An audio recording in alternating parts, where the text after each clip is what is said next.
Shrestha viewers, welcome. Before going into this topic, I want to tell you a small example.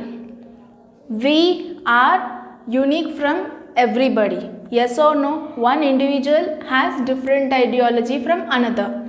But combining both, we have the benefits. Like how that ideologies differ, we have new ideas and new thoughts. With that, we can perform actions which results in good profits. Yes or no? On this concept itself, the topic is going to go forward today. That is interdependence of micro and macro. So as we learned the differences between the micro and macro in the last session, today we are going to use it combinedly in this class.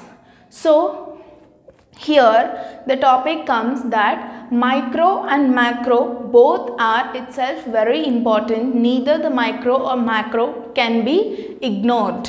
Okay, according to Samuelson, both have its equal vital importance, and he thinks that we are actually, his ideology is, if someone ignores micro and taking only macro into consideration, or ignoring macro and taking only micro into consideration, then they are only half educated and they cannot get any good result out of it. Because here micro and macro both are important, like a coin has two sides and both are important. Now I will say you how is micro important and how is macro important. Okay, let's take an example of a family. If a family is good, then the society will be good outside, and if the society is good, the colony will be good. Then small factors will combine and get a good major factor.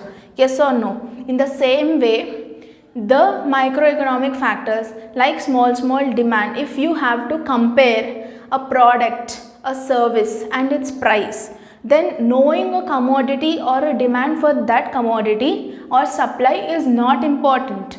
We also should have the idea of the competitive product commodity which has the equal importance in the market and what is that demand for that. Okay, now there are many people giving lectures about economics and same about this topic. Then comparing only my lecture and what is the demand for my lecture is not enough. I have to go through how others are saying, how others are competing, and what is the demand for other leading lectures and that persons. Then I will be able to improve my lecture and I will be able to move forward. Yes or no? Updating ourselves is really important. So in that way, macroeconomics is important to study microeconomics.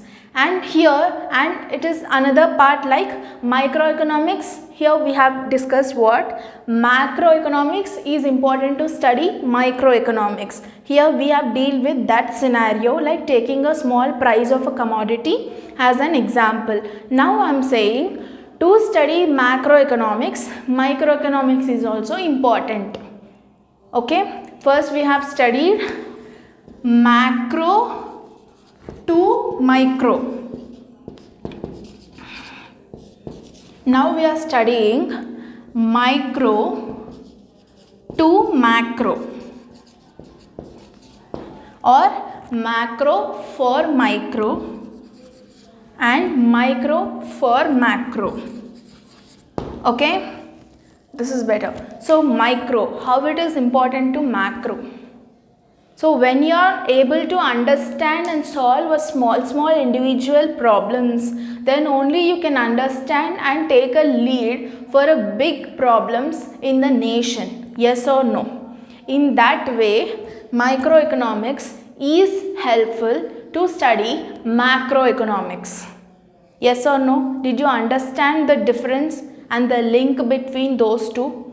That's the reason I said both are two sides of the same coin. So both are important and nothing can be ignored. If you are ignoring, then it means that you are half educated. Okay, so I hope with this small example you are easily able to connect with this topic today. That's it. Today I need not say much more things about it, and you're clear with this particular small example of what is micro and macro, its interdependence and how it is dependent on each other and how we can use it for our own benefits. Are you clear?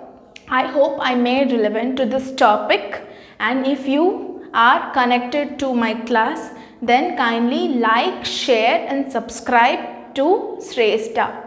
Thank you.